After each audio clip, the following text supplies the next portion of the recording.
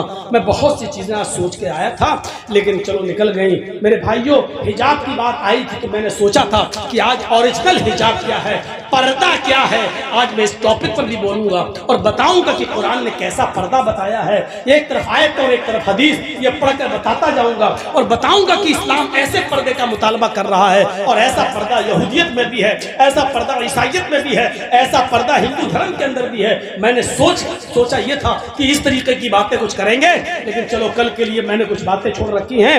ہم اللہ سے پھر دعا کرتے ہیں کہ بار الہ اس ملک کے اندر ہمیں بانٹنے کی کوشش کی جا رہی ہے، اللہ ہمیں گنگا جمنی تہذیب کے ساتھ، گنگا جمنا جس طرح ایک رہتی ہے اللہ، اسی طریقے سے ہندو مسلمان سکھ عیسائی سب کو ایک رہنے کی ہمیں توفیق عطا فرما۔ بار الہ اس ملک کو دیش کو کہ گنڈوں سے بچا لے، آتم نربھر جو گنڈے یعنی دیش میں کے اندر جو ہمارے گنڈے ہیں، اس گنڈوں سے ہمارے ملک کو بچا لے اللہ۔ جو لوگ نفرت کی راجنیتی کر رہے ہیں اللہ، ان کے دلوں میں پیار بھر دے۔ جب تک تو ہمیں زندہ رکھ، اسلام پہ زندہ رکھنا، اور جب ہمارا خاتمہ ہو تو ایمان پر ہمارا خاتمہ فرمانا، اور جب تک زندہ رکھا اسلام پہ زندہ رکھنا اور خاتمہ ہو تو ایمان پر ہمارا خاتمہ فرمانا۔ وما علینا الا البلاغ المبین، وآخر دعوانا ان الحمد للہ رب العالمین۔ السلام علیکم ورحمۃ اللہ وبرکاتہ۔